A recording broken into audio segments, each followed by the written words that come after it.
The Sentinels of Freedom have been dedicated to serving wounded men and women of all military services for over a decade. They provide 4-year scholarships that cover housing, educational needs, and transportation for veterans returning from service. There was no plan for a local community to stand up and support these individuals who had gone to war to serve us. So we had to develop something to pay them back, to help them down the road to success.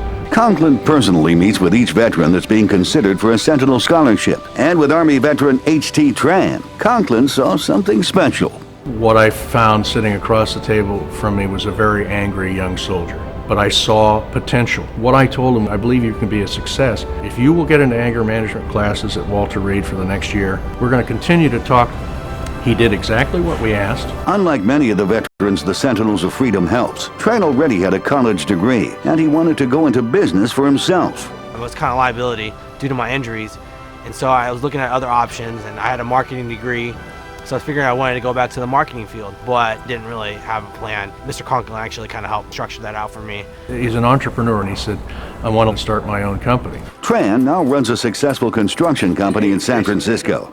We are doing exponentially phenomenal. Every year we've grown, and Mr. Conklin still guides me on how I should do business. I don't think there's any amount of money for the opportunities that I have had that the Sentinel of Freedom has provided me, I can pay back. You're done with the training room? Yes. Okay, cool. For sailor Manny Del Rio, an opportunity for a 4-year scholarship was too good to be true. Del Rio lost his right leg on deployment aboard the carrier USS Kitty Hawk while in the Pacific. At first it sounded a little bit too good to be true, but I trusted in them. Del Rio left his Texas hospital and moved to focus on life in San Ramon, and soon found a job with the police department. He now has his BA in criminal justice and is looking forward to a career in crime scene investigations.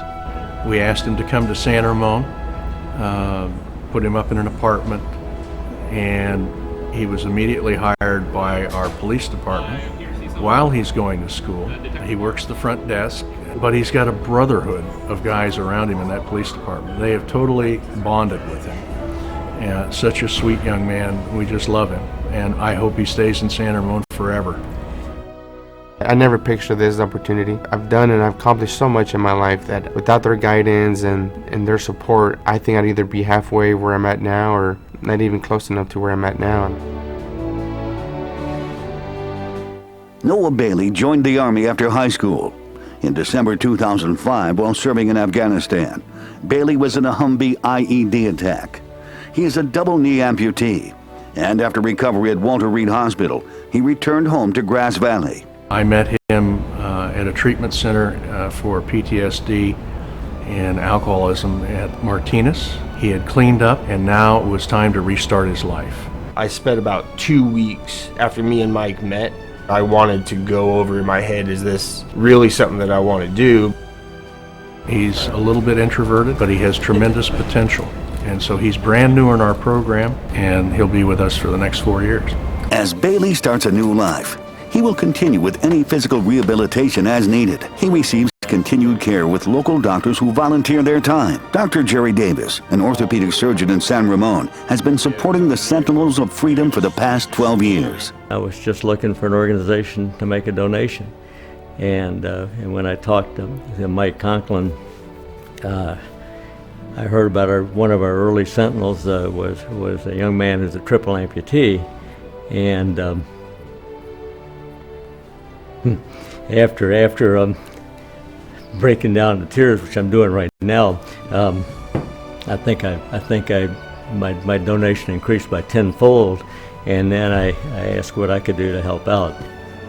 We're all volunteers, and we probably have 5 or 6 wounded vets at any time in the San Ramon Valley. I just met Noah, I think, around 6 months ago. The services I provide are really very limited because he doesn't need much. No one is doing things for him. He's doing them for himself. We're all volunteers, and we probably have 5 or 6 wounded vets at any time in the San Ramon Valley.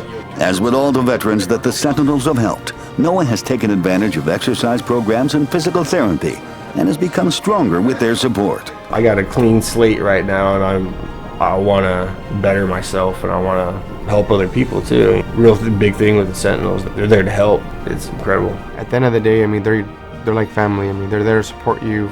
It's honestly one of the best things that guy could have ever asked.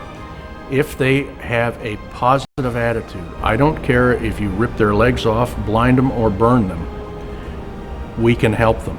If they will allow us into their life, what we tell them is we don't give up. You may stumble in this process. We'll be walking at your side to catch you.